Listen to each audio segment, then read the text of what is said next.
Welcome to episode 2 of the members only series. Today you join me at the iconic, historic and beautiful Chilham Mill fisheries down in Kent. It's a syndicate lake and a lake that I've fished on and off over the years. It's around 25-26 acres in size, all broken up beautifully with different islands and channels. And yeah, it's just a really nice place to be angling. There's over 80 plus 30s in the venue as well, so you've got a real good chance of having a big fish. And I'm really looking forward to the next 24 hours that we've got down at Chilham Mill. I got myself down to the venue after work yesterday night. The evenings are really drawing in now, so I didn't have much time to have a look around, but I wanted to get down there ahead of the game to try and find the fish and try and get us the best chance possible of trying to have a fish for you guys on camera. Unfortunately, I started off by losing a fish last night, which isn't the start you hope for, especially when you're approaching these filming trips. But I did manage another small common just as Scott arrived, so we'll get that out now to show you. And yes, a good sign that we're on some fish.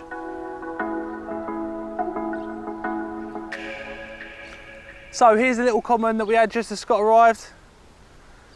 He's only a little one, but he's a beautiful start to our trip down here at Chilham.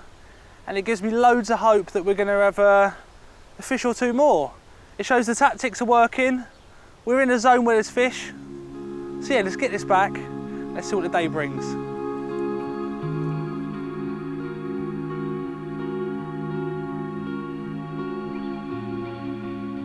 I first started fishing Chilham back in 2017 in August with good friend Josh Scobell. A few months prior to that I finished on another lake in the valley, the Stell Valley, Tomford, and I was ready for a new adventure. Josh had been on here for a couple of years already, so he suggested that I come down, had a go on a guestie and see what I thought of the place. And as soon as I stepped foot on the lake, I fell in love with the place. I'd heard loads of stories about the syndicate and all its inhabitants, and yeah, it's somewhere that I'd always dreamed of coming. So when I first stepped foot on the place, I was in awe.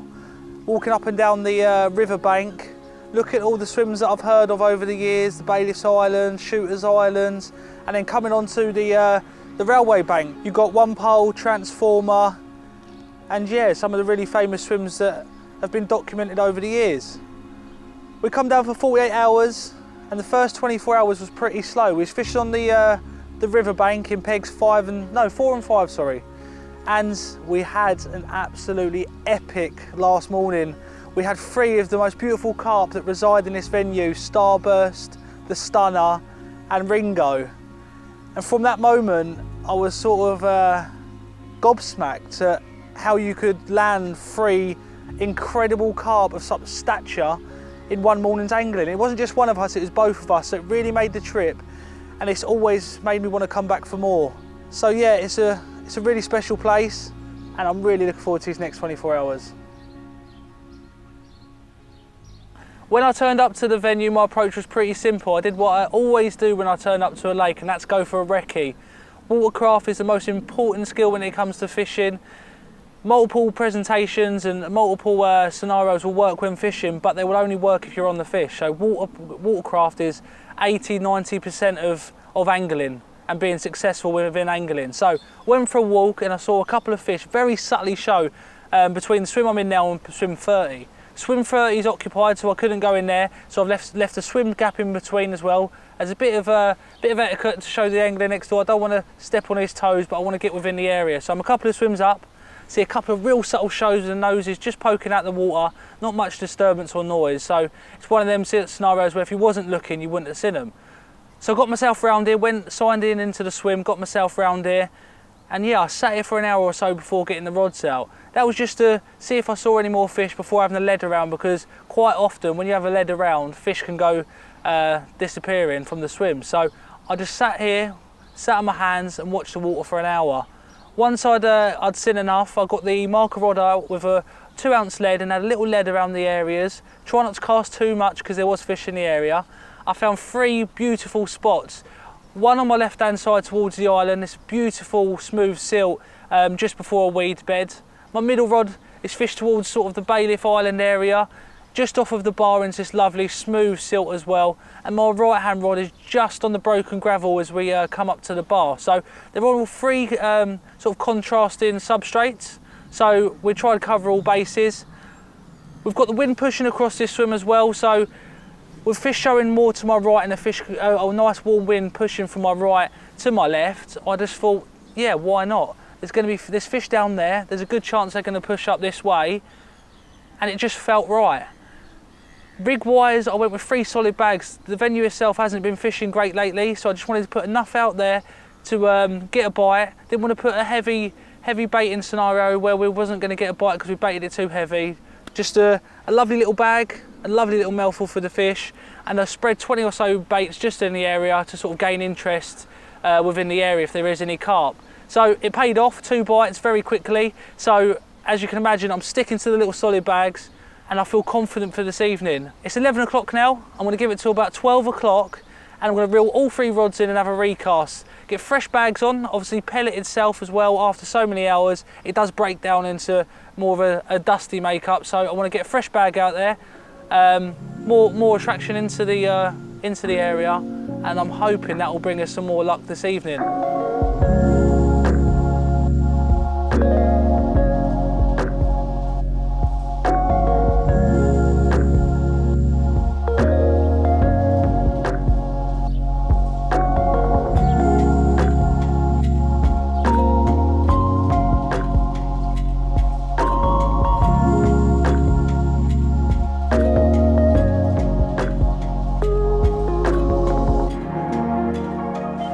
After the common this morning, it's been pretty uneventful. I haven't seen too much in the swim, and we've had some real contrasting conditions. We've had rain this morning, followed by bright sunshine, bright blue skies, and now we've got a big southeasterly coming in. Overcast weather coming in as well, and it looks like it might have a little bit more rain this evening for us.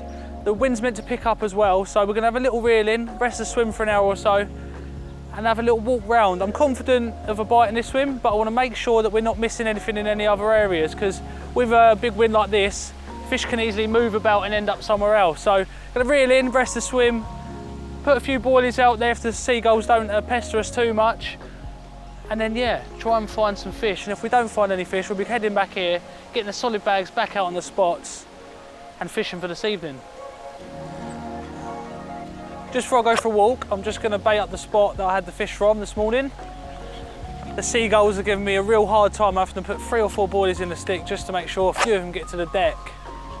You can't pick up a stick here without getting absolutely harassed.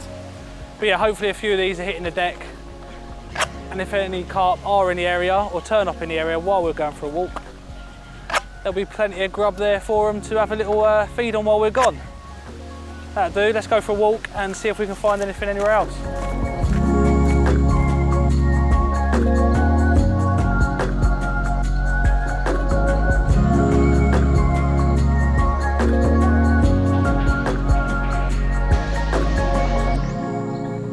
So I've walked up the bank a little bit further than where I'm fishing. I'm stood between 2 of the most popular swims on the lake, One Pole and Transformer.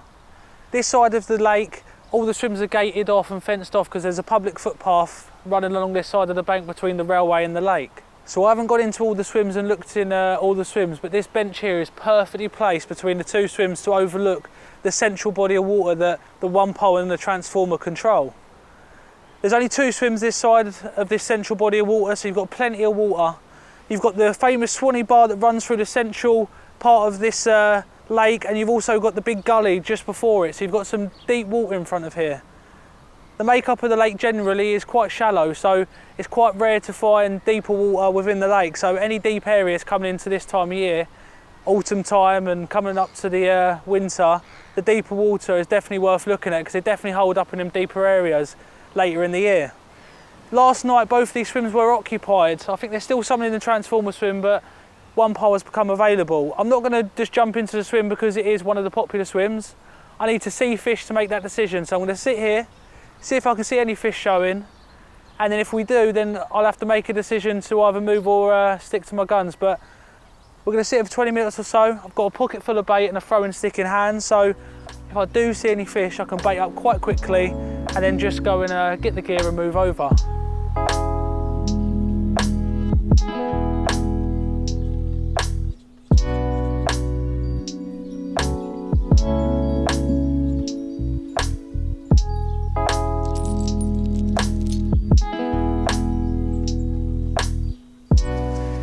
We ended up doing a full lap of the lake and there wasn't much to see. I see a couple of fish right down in the bottom end of the bay in peg 22.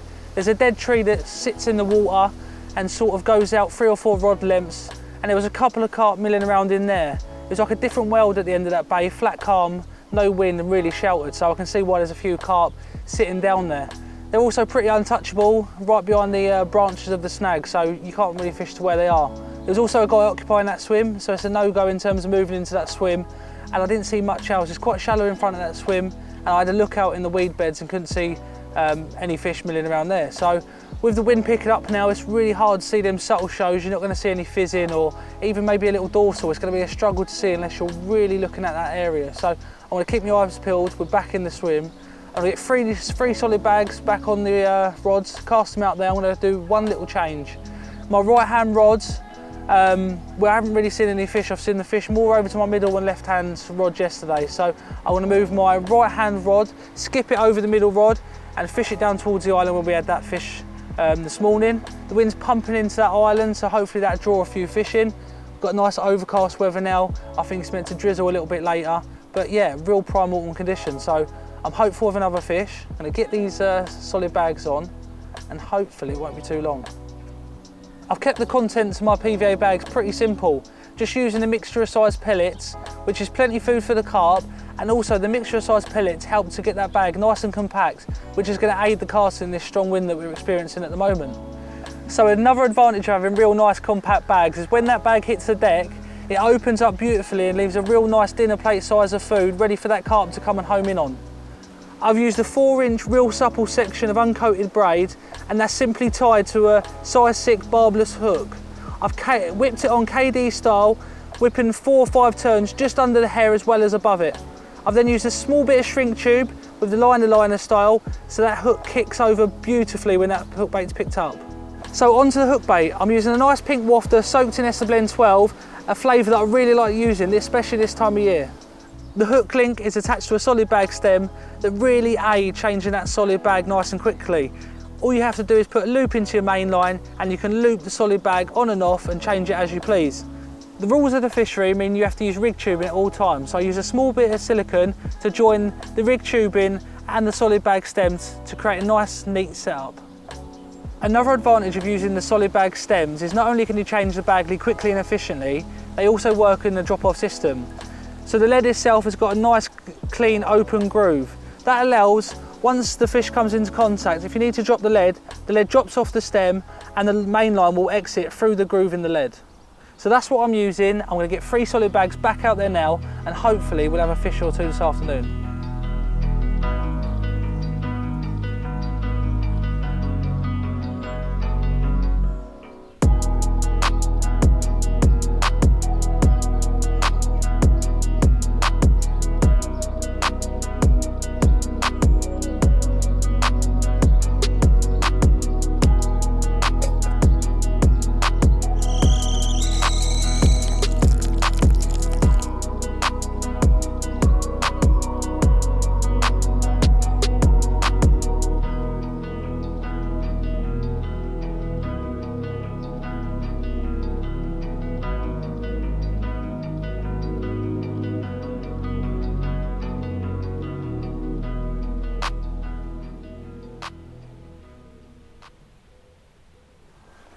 Oh, there's one on the island.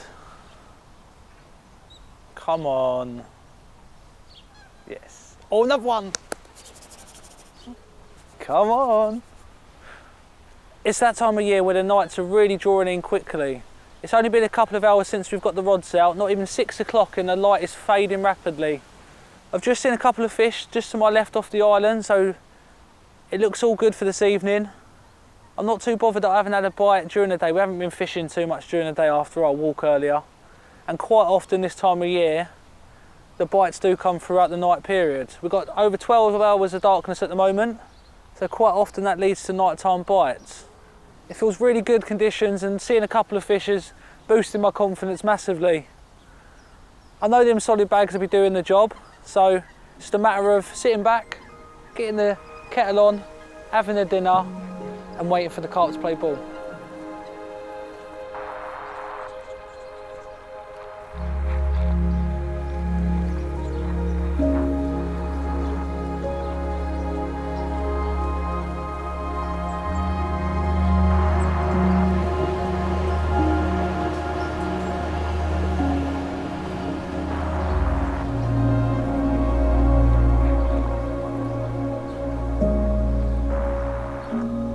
good morning.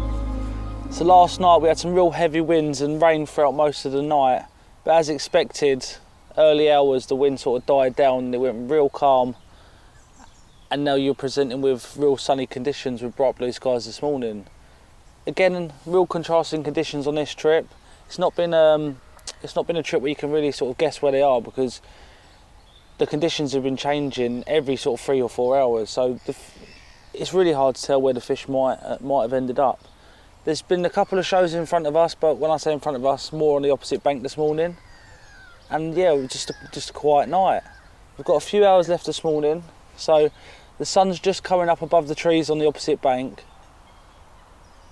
So fingers crossed, if that sun warms up the shallow water slightly, we might have a chance of a few fish creeping back in front of us. But I've got no plans to do anything as of yet, because I haven't seen any fish. If I seen fish within the swim or within reach, I'd probably reel in one of the rods and try and cast at showing fish, but nothing to go on.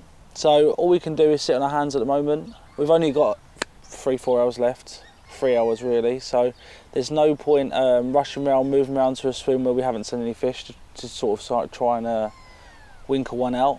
We had good success on the first night, and unfortunately it wasn't repeated on the second night. But it's been a real enjoyable time down here. Beautiful morning sun right now. It's really nice this time of year. We've had real cold conditions last week, so it's nice to wake up to a nice warm sunshine. It's a lovely way to start the morning.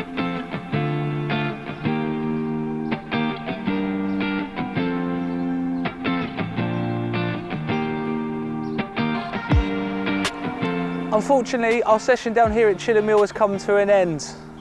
I've really enjoyed my time, but there's been nothing to report since that little common yesterday morning. We made sure we gave the lake a good walk yesterday and when I arrived, to make sure we didn't miss any opportunities, and apart from occupied swims, there wasn't any fish that we saw in any sort of available swim. So there wasn't nothing to move on, so we stuck to our guns after having that little common. Saw a couple of fish near the island last night, and then the only fish to report this morning that we saw were right on the far margin. So it was clear that the fish had moved out the area. I've really enjoyed my time being back down at Chilham Mill. It's been a couple of years since I fished the venue, and what a beautiful place it is. I really enjoy it every time I come down here, and I always can't wait till the next time. So a big thank you to Vince, Sean and all the bailiffs for allowing us to come down here and do a bit of filming and a little bit of fishing. It's been really enjoyable, and until next time, I'll see you later.